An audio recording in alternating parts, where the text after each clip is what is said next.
जिस विषय पे आज मैं बात करने पर हूं वो विषय है, आप ठीक आपके स्क्रीन के ऊपर आप देख सकते हैं, 10 reasons you should not speak tongues, जिसका हिंदी ट्रांसलेशन रखा हुआ है 10 कारण क्यों आपको अन्य भाषा नहीं बोलना है। जी हां, ठीक सुना, नहीं बोलना है। जब टंग्स की बात आती है तो इसमें 2 शब्द है जिसको मैं रखता चला जाऊंगा, लेकिन दोनों पे, जिसको एक कहते हैं ग्लोसा और दूसरा है जिब्रिश, मैं उसकी दोनों की खुलासा आज आपके बीच में रखूंगा। लेकिन जब यहां पे टंग्स लिखा है तो बात हो रही है जिब्रिश की, साथ ही साथ बात हो रही है ग्लोसा की, जिसको एक एक करके आपको समझाता चला जाऊंगा।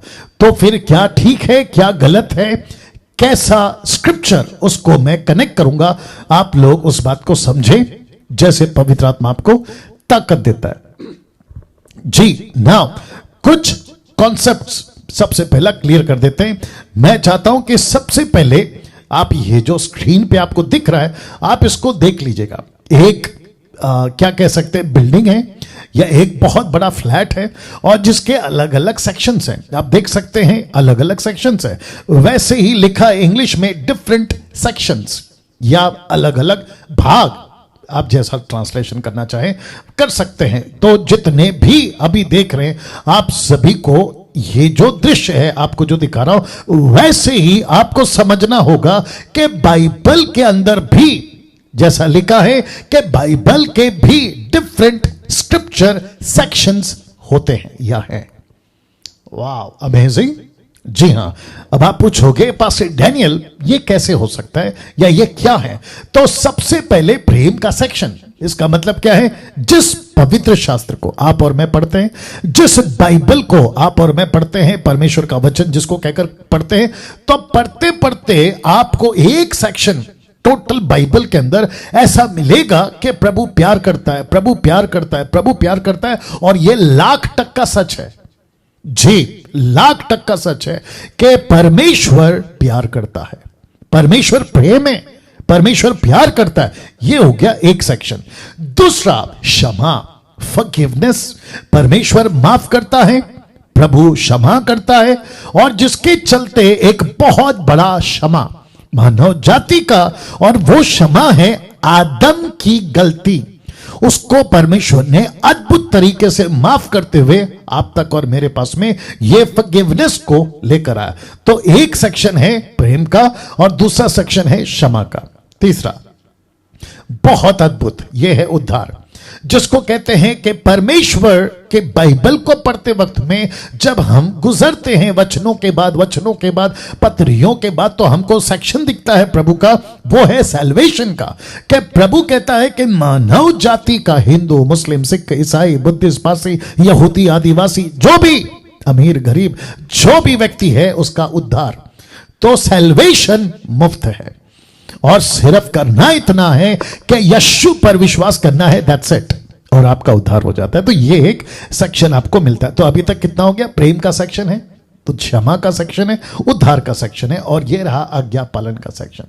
तो जब आप बाइबल पढ़ते हैं, आपको प्रभु प्यार करता है, सही बात है, क्षमा करता है, सही बात है, उद्धार देता है, सही बात है, लेकिन वो साथ ही साथ अपने इसी बाइबल के अंदर उसने रखा है ओबीडियंस, आज्ञा पालन करना।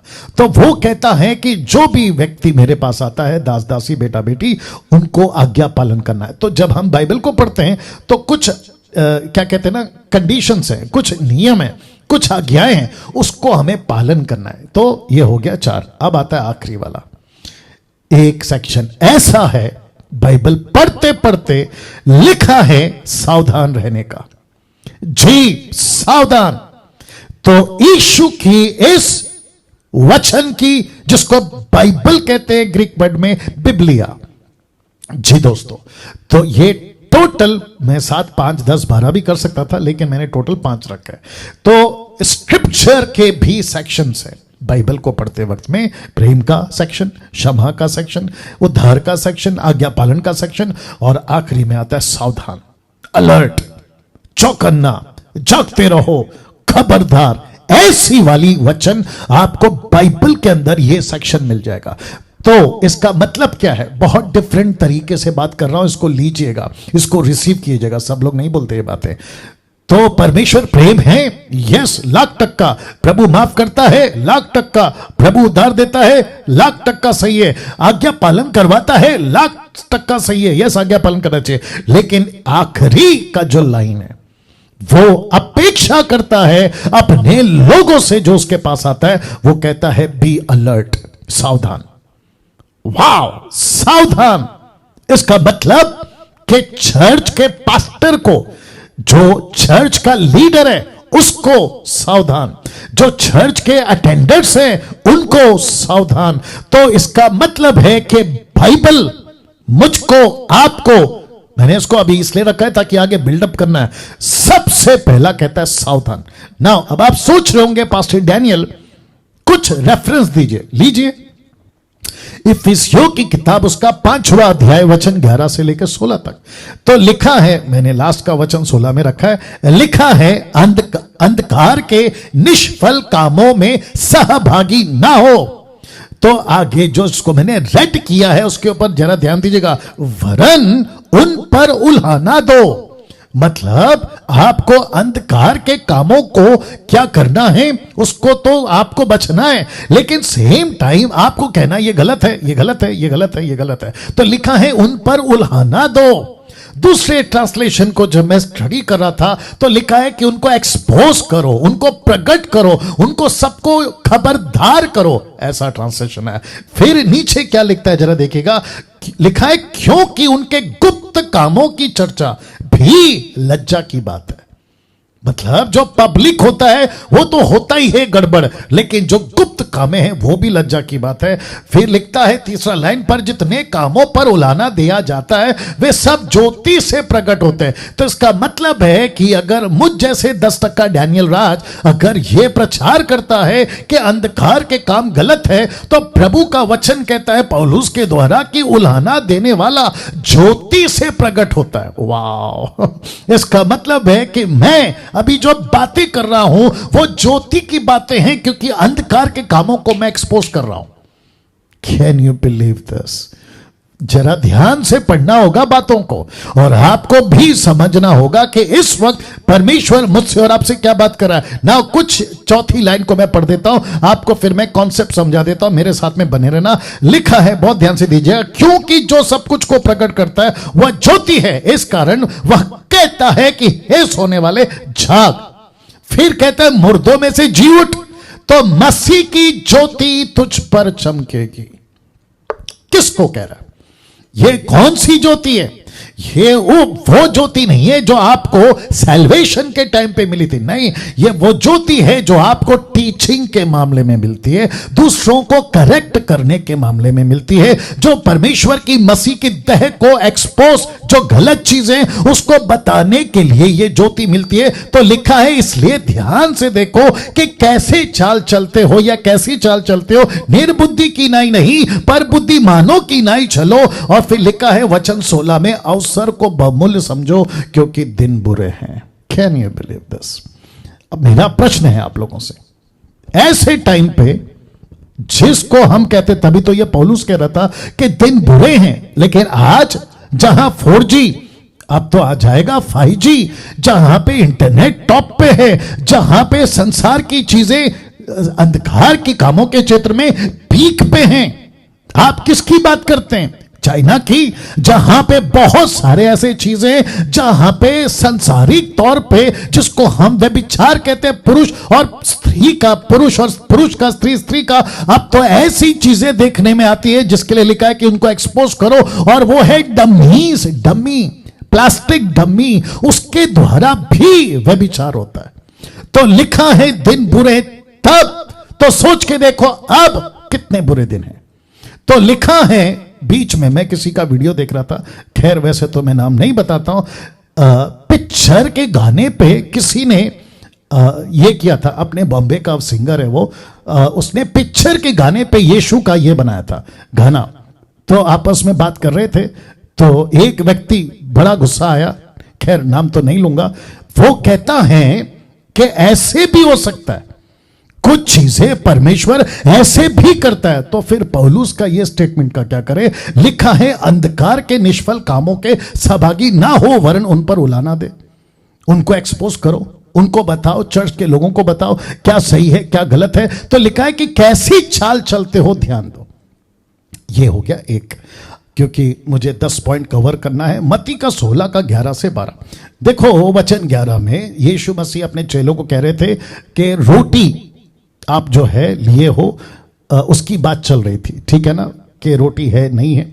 ऐसे बात करते करते कहते हैं कि भला कैसे ये तुम्हारी समझ से परे है कि यहां मैंने भोजन का वर्णन नहीं किया। चेलों को यीशु डांट रहे, परंतु यह कि मैंने तुम्हें फरीसियों और सदूकियों के, अभी जरा ध्यान दीजिएगा, खमीर से सावधान रहने को कहा है। तो किससे सावधान? खमीर। तो इसको चेलों ने कैसे लिया? आइए देखते हैं वचन 12 में। तब उन्हें यह समझ आया, किस विषय पे? यह समझ आया कि यीशु रोटी के खमीर का नहीं परंतु फरीसियों और सदूकियों की गलत शिक्षा का वर्णन कर रहे थे। तो यीशु इस वचन में ऐसा कह रहे थे कि उनकी टीचिंग जो गलत शिक्षा है, जो थोड़ा सा खमीर पूरे आटे में मिल गया तो वो थोड़ा सा गलत खमीर, गलत शिक्षाओं का खमीर टोटल आटे को खमीर बना सकता है।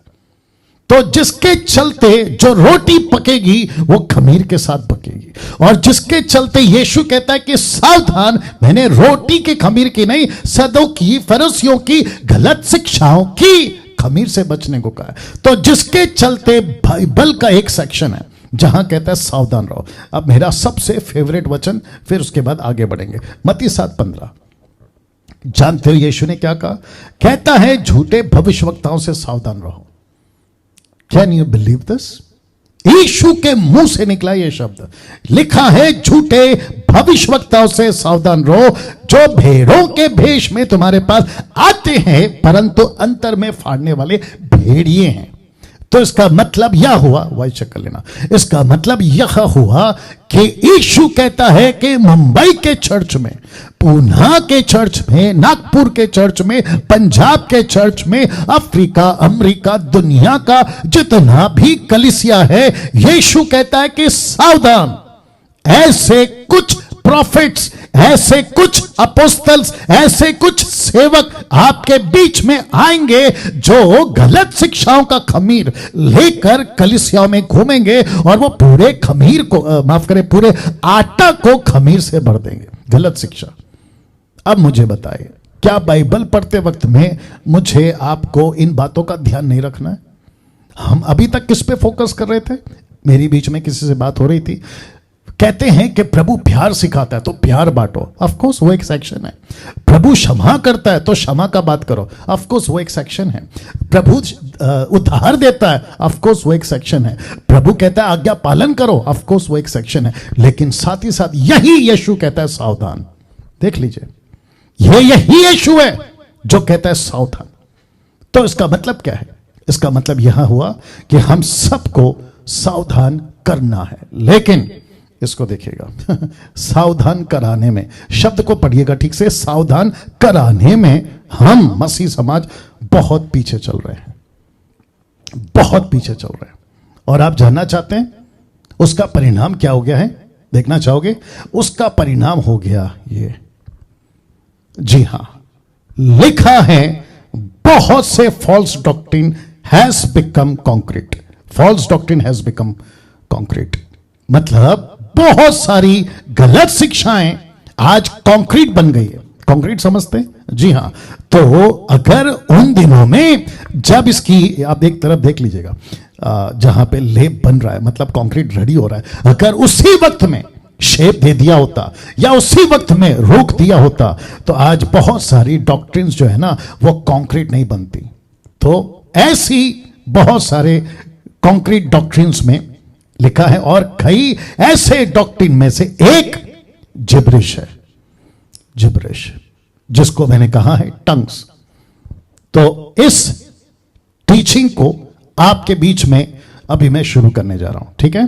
तो आपको ग्लोसा और जिब्रिश का अंतर समझना होगा। और ये कैसे होगा? जैसे जैसे मैं एक एक पॉइंट आपको बताता चला जाऊंगा, आपको समझ आ जाएगा कि आप क्या बोल रहे थे, या आप क्या बोल रहे हैं, या आप क्या बोलने वाले हो। ठीक है ना? तो मैंने लिखा है क्या बोल रहे थे। एक एक पॉइंट पे जैसे क्लियर होगा, आपको खुद ही समझ आ जाएगा कि ओ, ये ग्लोसा था लेकिन मैंने उसको जिब्रिश बना दिया। तो जिसके चलते ग्लोसा को ग्लोसा तक रखो और जिब्रिश को जिब्रिश तक रखो, और कितना लेना है उसको समझो और क्या नहीं लेना है उसको भी समझो। तो अब यहां से मेरी जो स्टडी है वो स्टार्ट हो रही है। सबसे पहला जो कि लिखा है 10 reasons you should not speak tongues, 10 कारण आपको अन्य भाषा क्यों नहीं बोलना है। उसमें सबसे पहला, यह दान प्लूरल यानी कि बहुवचन का दान है। आपने कभी सोचा कि जिसको आप जिब्रिश कहते टंग्स, ये कभी भी एक वचन नहीं था, यह बहुवचन था। तो इस एंगल से आपके बीच में आज बात करूंगा। तो सबसे पहला मेरी रिक्वेस्ट है, जो मुझे पसंद नहीं करते मैं उनको रिक्वेस्ट कर रहा हूं। आप शायद पास्टर हो सकते हैं, ये वीडियो आपके पास पहुंची होगी अभी और आप लोग देख रहे होंगे या तो लाइव या तो आप अपलोडेड वीडियो। आप लोग जब देख रहे होंगे तो आपको ये पॉइंट मिला होगा सबसे पहले, और आपके दिमाग में चल रहा होगा कि ओके, पास्टर डैनियल ने अभी कहा कि ये प्लूरल है, तो मैं उसको समझना चाहता हूं। तो मैं रिक्वेस्ट करता हूं, समझो आपका दिक्कत क्या है पता है। सबसे पहला, नाराज नहीं होना, सेवकों से बात करो जो मुझे पसंद नहीं करते। आपका दिक्कत क्या है पता है? आपके अंदर ईगो है। ईगो समझते हैं? अरे मेरे को ऐसे कैसे कोई भी आके मेरा डॉक्ट्रिन चेंज कर सकता है। अभी बताया था ना जो कंक्रीट बन गया 200 साल से, Azusa street, William Seymour, Los Angeles, याद आ गया होगा आपको। ये तो कंक्रीट बन गया। अब आपके अंदर ईगो है, मैं नहीं चेंज होऊंगा, मेरे को कैसे डैनियल राज चेंज कर सकता है, और मैं कैसे झुकूं। और आपने जो सिखा के रखा है ना लोगों को सदियों से, या फिर आपकी मिनिस्ट्री जब से हुई है, अब आपको ऐसा लग रहा है कि अगर मैंने चर्च में अनाउंसमेंट कर दिया तो मेरा जो है इज्जत चला जाएगा। याद रखना, आप अगर इज्जत के चक्कर में, ईगो के चक्कर में आप अपनी डॉक्ट्रिन को चेंज नहीं करोगे, you will lose your life for eternity. अनंत काल के लिए आप अपना जीवन खो दोगे।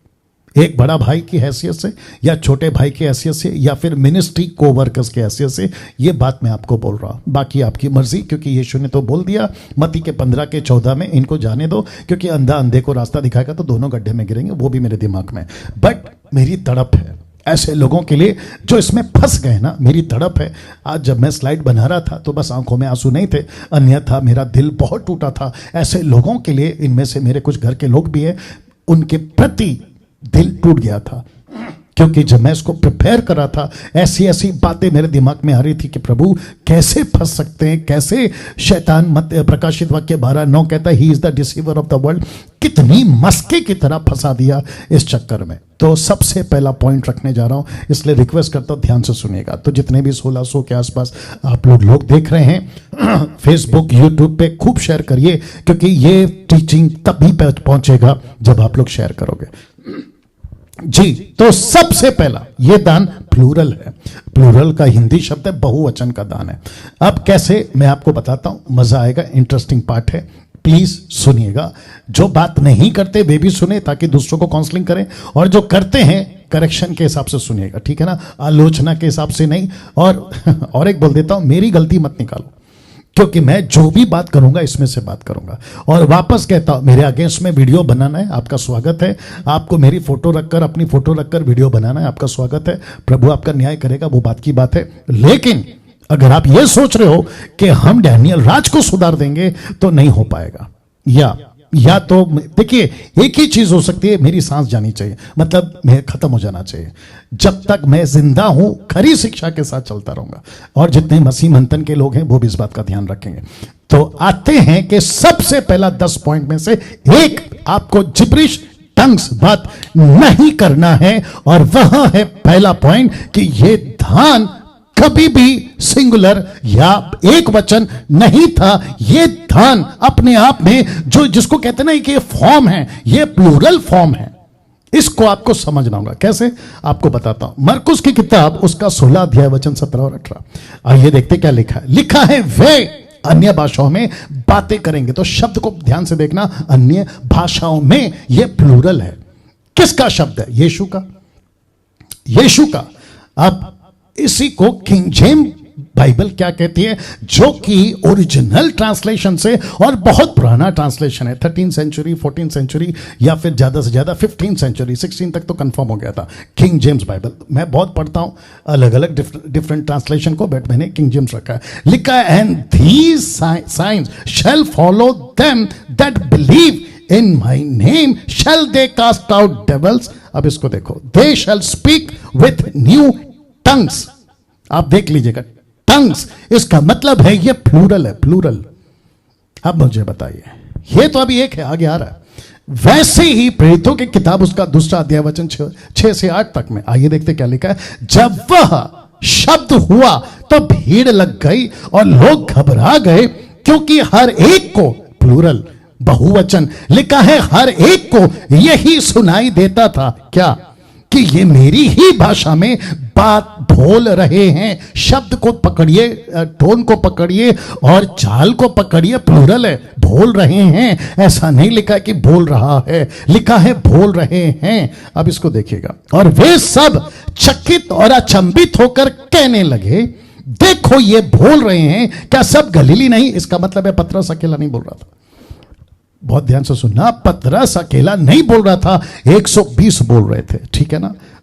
तो फिर क्यों हम में से हर एक अपनी अपनी जन्म भूमि की भाषा सुनता है? अपनी अपनी, जहां जहां पे मैंने इसको हाईलाइट किया तो समझ जाना। तो ये टोटल स्क्रिप्चर, ये टोटल क्या कहते हैं, हिस्सा क्या दर्शाता है? प्लूरल या सिंगुलर, बहुवचन या एक वचन? आप ही तय करो। ये हो गया। अब इसको देखो, बहुत ध्यान से सुनना। प्रेरितों की किताब उसका 10:46, the book of acts chapter 10:46 लिखा है, कॉर्नेलियस की घटना में कुछ हुआ था, क्योंकि उन्होंने, बहुत ध्यान से देखना, क्योंकि उन्होंने उन्हें कॉर्नेलियस को, किसको? कॉर्नेलियस को क्या करते देखा? भांति भांति की भाषा बोलते। तो सबसे पहला पॉइंट क्या है? ये प्लूरल है। कौन सा? अन्य भाषा। जो ग्लोसा है ना, वो जब आया था पृथ्वी पे, वो एक वचन यानी कि सिंगुलर के रूप में नहीं आया था, वो आया था प्लूरल के रूप में। मतलब एक व्यक्ति को एक भाषा नहीं, एक व्यक्ति को अनेक भाषा। मैं आगे रखूंगा, इसको देखिएगा। और परमेश्वर की बड़ाई करते सुना, तो वहां जितने भी थे सबको यही सुनाई दे रहा था। लिखा है, भांति भांति की भाषा, not one language but different languages. ये बताइए, आपने कभी फोकस किया? जितने आप, जिनको पसंद नहीं है ना मेरा ये कहना कि देखो टंग्स क्या, आपने कभी ये एंगल चेक किया? सर ये सबसे पहला प्लूरल है। दिक्कत हो जाती है। प्रेरितों की किताब उसका 9:6, पौलुस ने जब 12 लोगों को देखा, उसने पूछा, उन्होंने कहा जॉन द बैप्टिस्ट, बपतिस्मा हो गया, सब कुछ हो गया। अब इसको देखो, लिखा है, जब पौलुस ने उन पर हाथ रखे तो उन पर पवित्र आत्मा उतरा। अब जरा शब्द पे ध्यान दीजिएगा, लिखा है भिन्न भिन्न भाषा बोलने लगे। इसका मतलब क्या है? एक व्यक्ति अगर एक भाषा बोल रहा है तो उसका ठीक पड़ोसी, मतलब 12 वाला सा दूसरा, उसके ठीक विपरीत अलग भाषा, और तीसरा अलग भाषा। तो इसका मतलब है टोटल 12 भाषा। वहां 120 भाषा, यहां 12 भाषा। जैसे 5 रोटी 2 मछली को बांटने वालों के बाद, 5000 को बांटने वालों के बाद रोटी की टोकरी गिनी गई तो 12। इसका मतलब क्या है? बांटने वाले 12, वैसे ही यहां बात करने वाले 12। तो भांति भांति की भाषा बोलते हुए पकड़ा या फिर सुना गया। अब इसको देखो, वे भविष्यवाणी करने लगे। 1 कुरिन्थियों 12:10। आपने कभी सोचा है कि पौलुस ने जब सबसे पहला ग्लोसा यानी कि टंग्स को इंट्रोड्यूस किया, नॉट जिब्रिश, टंग्स की बात कर रहा हूं, ग्लोसा की बात कर रहा हूं, जब इंट्रोड्यूस किया तो कैसे किया? लिखा है, किसी को अनेक प्रकार की भाषा। यह क्या है? अनेक प्रकार की भाषा, diverse kinds of tongue, English में डाइवर्स, डिफरेंट टंग्स, अनेक प्रकार की भाषा। अब इसको देखिएगा, प्रेरितों के काम 2:4 में लिखा है, वे सब पवित्र आत्मा से भर गए और जिस प्रकार आत्मा ने उन्हें बोलने की सामर्थ्य दी, वे अन्य अन्य भाषा बोलने लगे। तो यहां पे भी प्लूरल है, बहुवचन है।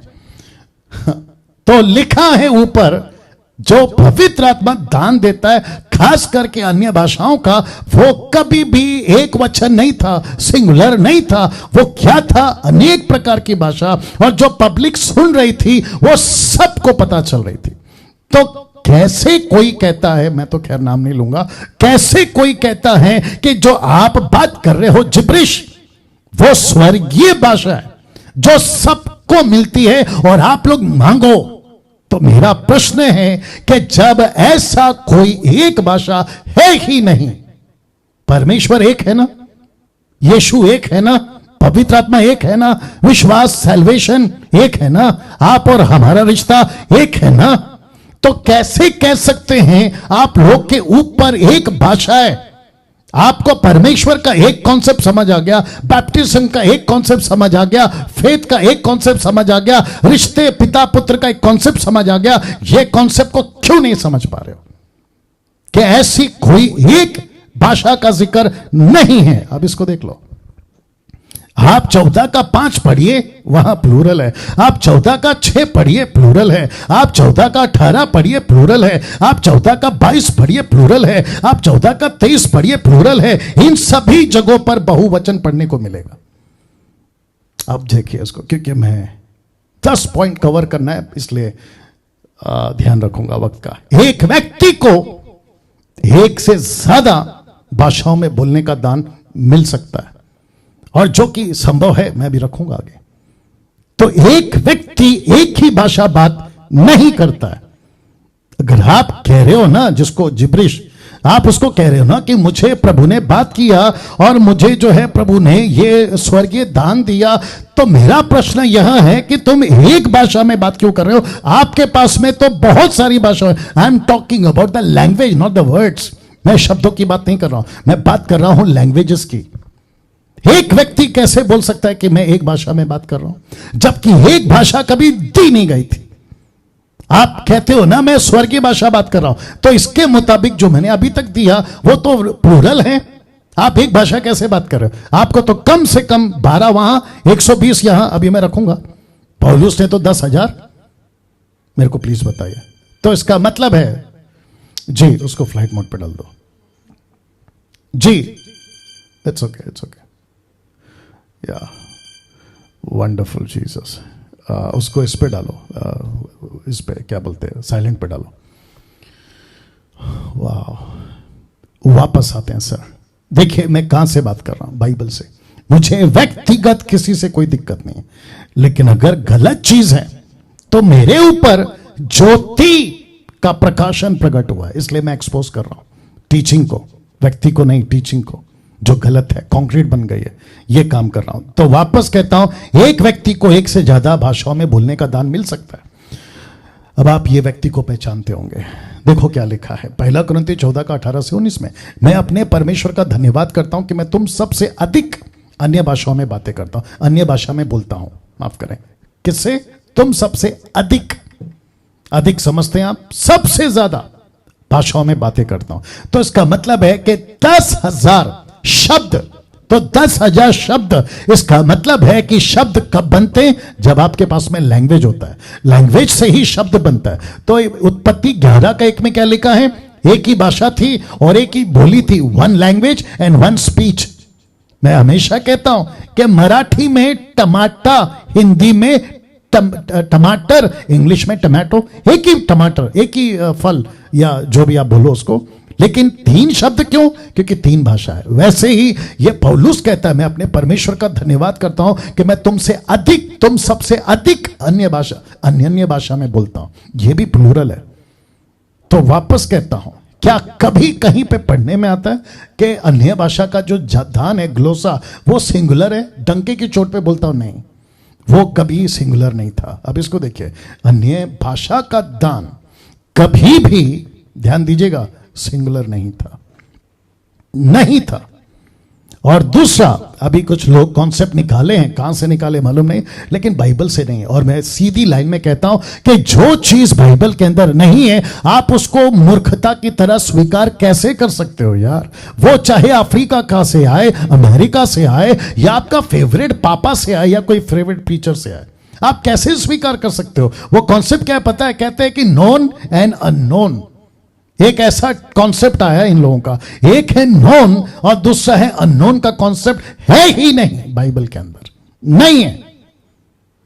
तो इसका मतलब क्या है? कुछ लोग अभी कहते भी होंगे अपने आप देखते देखते, अरे आपने तो केवल वन तरफा का स्टडी किया है, आपने तो नोन का स्टडी किया है, आपने अननोन का तो स्टडी नहीं किया। तो मैं डंके की चोट पे आप लोगों को पूछ रहा हूं, मुझे प्लीज कोई निकाल के बताए कि where is that scripture which speak about unknown tongue? कहां लिखा है? इसका मतलब क्या है पता है? अननोन वर्ड यूज हुआ है 1 कुरिन्थियों 14:2 में। तो इसका मतलब क्या है कि व्यक्ति नहीं जानता।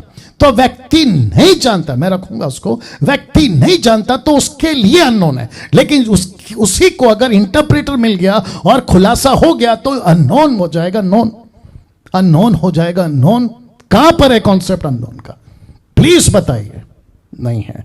तो सबसे पहले कॉन्सेप्ट कौन सा है?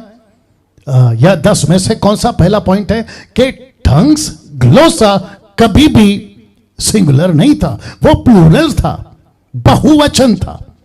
तो फिर प्रश्न उठता है, इन सभी को सुनने के बाद में आप चेक करो आप क्या बोल रहे थे, ग्लोसा या जिब्रिश। अगर आप ग्लोसा की बात करते हैं तो वो तो प्लूरल है, जिब्रिश की बात करते हैं वो भी प्लूरल होना चाहिए आपके हिसाब से, मेरे हिसाब से तो नहीं। लेकिन वो एक कैसे हो गया? एक व्यक्ति एक ही भाषा में कैसे बात कर रहा है? एक व्यक्ति को अनीता, सुनीता, कविता, राकेश, मुकेश, दिनेश, आप लोग जो भी हैं, कहीं से भी हैं, आप एक ही भाषा में क्यों बात कर रहे हो? आप कहते हो ना कि जिब्रिश जो है वो प्रभु की ओर से है, ठीक है, आपके हिसाब से, मेरे हिसाब से तो नहीं, ठीक है, बट एक ही भाषा में क्यों बात कर रहे हो? आपको कम से कम 10,000 लैंग्वेजेस में बात करना पड़ेगा, क्योंकि 120 वहां बात किया, 12 यहां बात किया, तो आपकी जो है ना बहुत सारी लैंग्वेज होनी चाहिए। साथ ही साथ जैसे जैसे आगे बढ़ेंगे तो आपको यह भी बताएगा, क्योंकि दूसरा पॉइंट इससे कनेक्टेड है और मजेदार है, ध्यान से सुनना। तो सबसे पहली चीज, आप स्ट्रगल कर रहे हैं एक को पकड़ने के लिए। आपको जो सिखाते हैं ना कि ये रिपीट करो, वो भी पॉइंट है वैसे, उसको सीखने में आपका तो हालत खराब हो जाता है। फिर आप इतनी सारी भाषा में क्यों बात करोगे और कहां से बात करोगे जब ये कॉन्सेप्ट है ही नहीं वन लैंग्वेज का? ये तो प्लूरल है।